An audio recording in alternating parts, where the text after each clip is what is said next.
Let's begin by talking a bit about Kierkegaard's book, Fear and Trembling.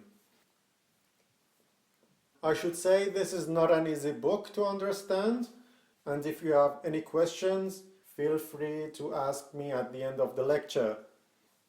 One important thing that I need to tell you from the beginning is that this book, although it's a Christian book in a way, it's not meant to be read only as a Christian text.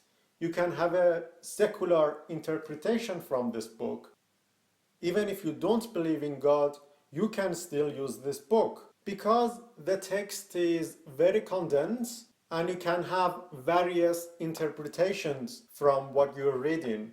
And Kierkegaard never tells you what to think.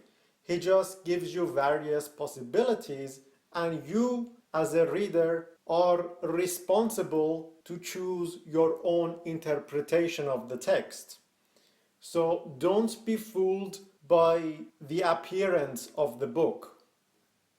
One of the things we encounter a lot throughout this book is the comparison between different types of heroes. When you read, I don't know, Shakespeare or Sophocles, you see that the author portrays a character, and in this character there are certain qualities that he wants you to admire. The author admires certain characteristics and he wants you to do the same. He wants you to also fall in love with the tragic hero or any kind of hero that you have. Let's take the Bible as a literary text. One of the heroes you encounter in the biblical stories is Abraham. He is not your typical hero. For all intents and purposes, he's kind of an anti-hero. He is basically trying to murder his own son. For Kierkegaard, there is something beyond the act of murder. Basically, it depends from which perspective you are looking at the actions of Abraham. Kierkegaard believes that there are different ways of becoming great as an individual. For example, you can love. The person who loves becomes great by the virtue of love or what he loves. If you love yourself, you become great by virtue of yourself. If you, for example, love God, you become the greatest of all, at least according to Kierkegaard. But also there is something else that you should keep in mind, that there is the concept of expectancy. Just as you can become great by what you love, you can also become great in proportion to your expectancy. You might expect the possible. And there is nothing strange about it. That's what we do every day. We expect something possible. But you can expect something else. You can expect the impossible. Now, how can you expect the impossible? That's what this book is all about. How to expect the impossible. Kierkegaard is trying to teach you how to expect the impossible. So let's go back to Abraham. One of the things that you can do is to have faith. And this faith helps you expect the impossible. Normally in a religious text, you expect the author to tell you that you should believe in afterlife. You should have faith for beyond this life. It's quite strange to hear a Christian tell you that you should have faith for this life. But that's precisely what Kierkegaard is doing here.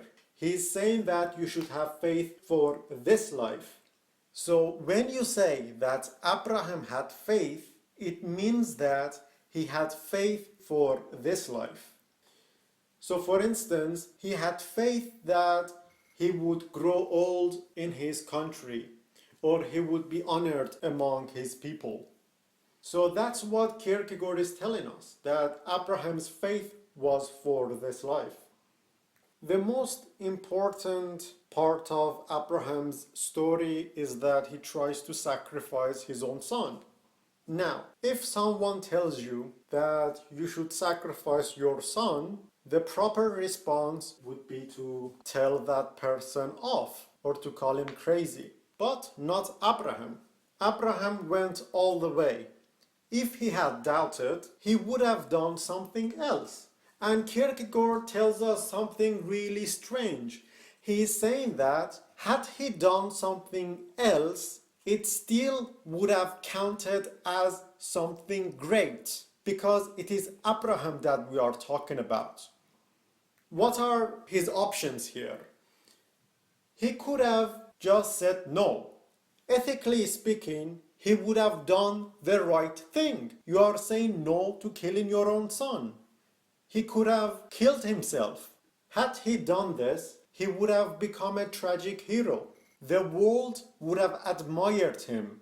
But that's the ethical stage for Kierkegaard. Someone in the ethical stage would have done that. But Abraham is the father of faith.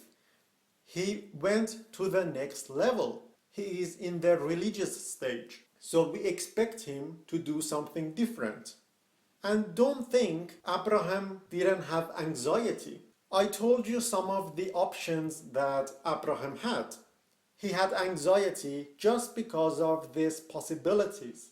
Anxiety for Kierkegaard is having various options. Anxiety means having the freedom to choose from different options. Killing one's own son is an ethical problem. As I said, even if you tell the priest or the preacher that you want to sacrifice your own son, he would look at you like you are an insane person. There is no doubt about it. But that is because there is a radical difference between the individual and the society. You might have your own reasons for wanting to sacrifice your own son, but your decision will always be judged from the viewpoint of the society. The society represents the ethical.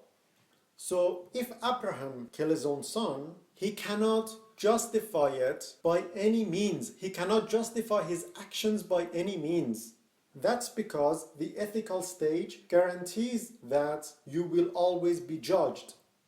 Your action is always ethically wrong.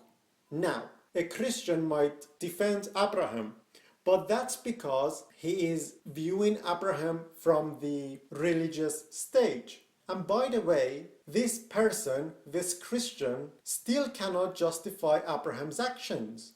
The only person that is able to justify Abraham's action is Abraham himself. This is due to the fact that the religious stage concerns the individual, not the society and not anyone else. It's always the individual who is at the center of the religious stage.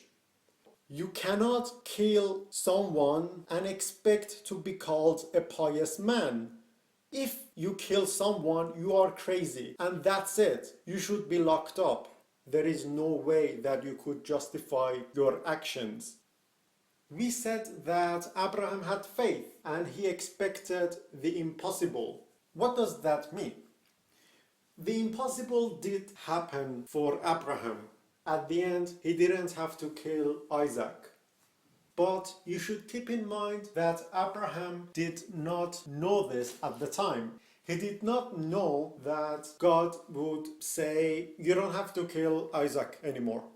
Why? Because if Abraham had suspected that he was in a trial, it would have undermined the very concept of the trial. The whole point about being in a trial is that you don't know that you're in a trial. If God knew that Abraham knew that he was in a trial, this trial would not have served its purpose. Despite not knowing being in a trial, Abraham expected the impossible. Now, how did he do that? Here is where two figures come in. The night of infinite resignation and the night of faith. it's clear to see how Kierkegaard was influenced by the chivalric stories when he talks about the night of infinite resignation and the night of faith. In chivalric stories, there is the concept of courtly love. The knight chooses a lady, the princess or whomever, and he falls hopelessly in love with that person. So just think of, I don't know, Don Quixote.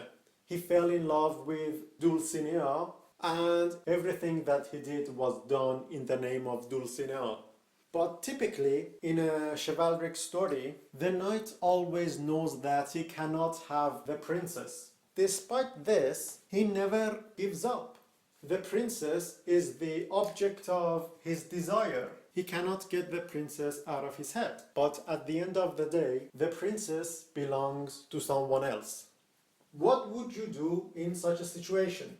Say you fall in love with someone and you find out that you can never be together. What would you do? One option would be to just say, love is for losers, I'm not gonna bother with this. Another way would be to accept your situation. You resign to the facts. You accept every fact as it is. Now you are not an idiot anymore. You do accept that you two cannot be together. That's precisely what the Knight of Infinite Resignation does. He accepts his situation and he lives by that knowledge.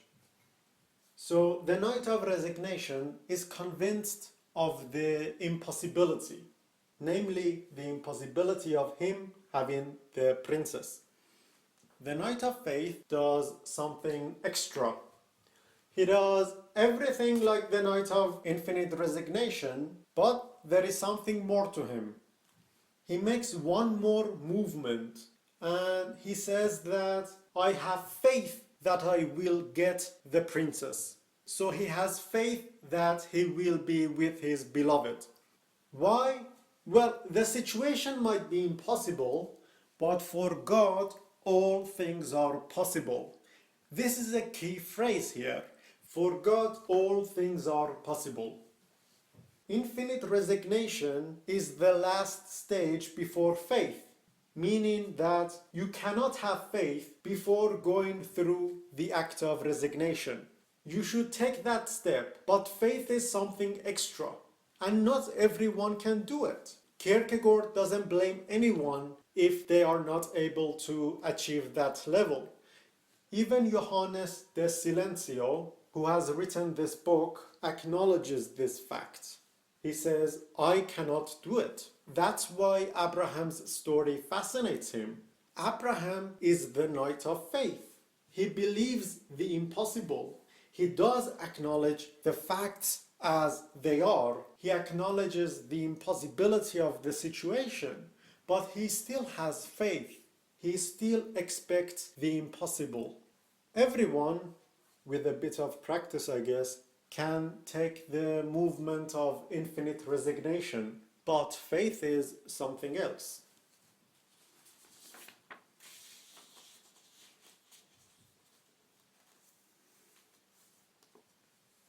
By having faith, you step into the religious stage. This is where Kierkegaard diverges from Kant or Hegel.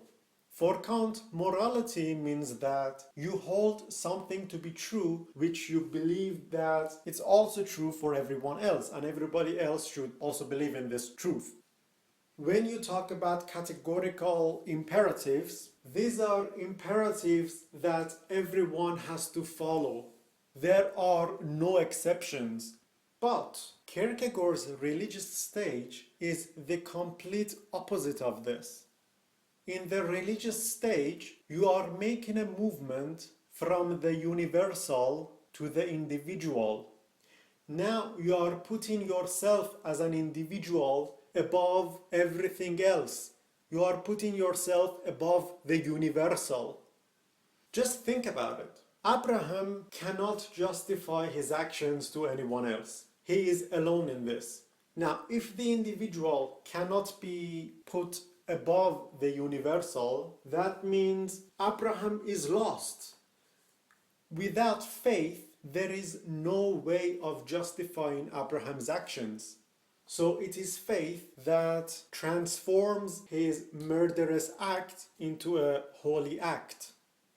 Abraham's actions are completely irrational from a third person's point of view. I said that Kierkegaard's philosophy goes against Hegelian philosophy. It's no secret that Kierkegaard was an anti-Hegelian. For Hegel, the outer is higher than the inner. When Kierkegaard talks about faith, he is telling you that interiority is higher than exteriority.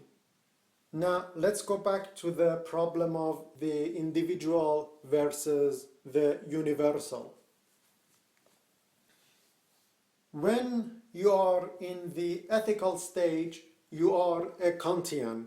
You believe in certain things that you believe are universally true. A tragic hero falls in the realm of the ethical. The tragic hero is not separating himself from his society. So if we think a certain tragic hero is great, it is because of his moral virtues. We like him, we admire him because of his moral virtues. But if we decide to call someone like Abraham great, we consider him to be great because of his personal virtue. It's crazy. Just imagine, when you are tempted to do something bad, you are stopped by your ethical reasoning. But in Abraham's situation, the only thing that might stop Abraham is the ethical stage. It is only from the viewpoint of the ethical stage that his actions are not justifiable. So, strangely enough, the ethical stage is a temptation for Abraham. Who would have thought that the ethical stage could be a temptation? Abraham is alone in this adventure. He cannot explain his situation to anyone.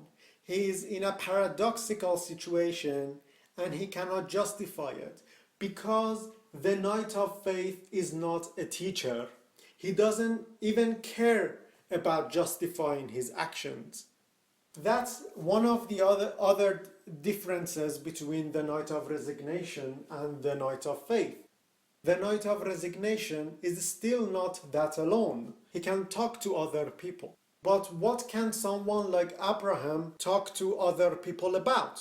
The Knight of Faith has no desire to instruct anyone, and he has no one to instruct him. Now, this has serious implications. A Knight of Faith is responsible for every single action that he takes, and he has no one else to blame for his situation but himself. Despite all the burden that he carries, the Knight of Faith has a certain superiority over everyone else. You might weep for a tragic hero, but a Knight of Faith would tell you that you should weep for yourself because you have failed to become an individual. You have failed to take responsibility. And don't think that if there were hundreds of Knights of Faith, they would have each other to talk to. No. A Knight of Faith is always alone because each one of those knights has a different understanding of a particular situation. Each one of them has relinquished the universal in order to become a single individual, and each has done it in his own way. One of the things that distinguishes a tragic hero from the Knight of Faith is that the tragic hero does not know what it means to have the responsibility of loneliness. Now, at the beginning I said that you could have a secular understanding of this text. That's because Kierkegaard never gives you a straight answer throughout this book. He never tells you that you should become the Knight of Faith. Yes, he might say that having faith means being above the universal, but still, none of it means this is the way that you should act. Let me just read you something from the book. Either there is a paradox that the single individual as the single individual stands in an absolute relation to the absolute, or Abraham is lost. You hear this phrase throughout this book. Either this or Abraham is lost. Either that or Abraham is lost. That's the message of this book. Either there is faith or not. Again, you should take responsibility for this decision. Either you accept that there is faith or you don't. Abraham's fate as a hero relies on this decision.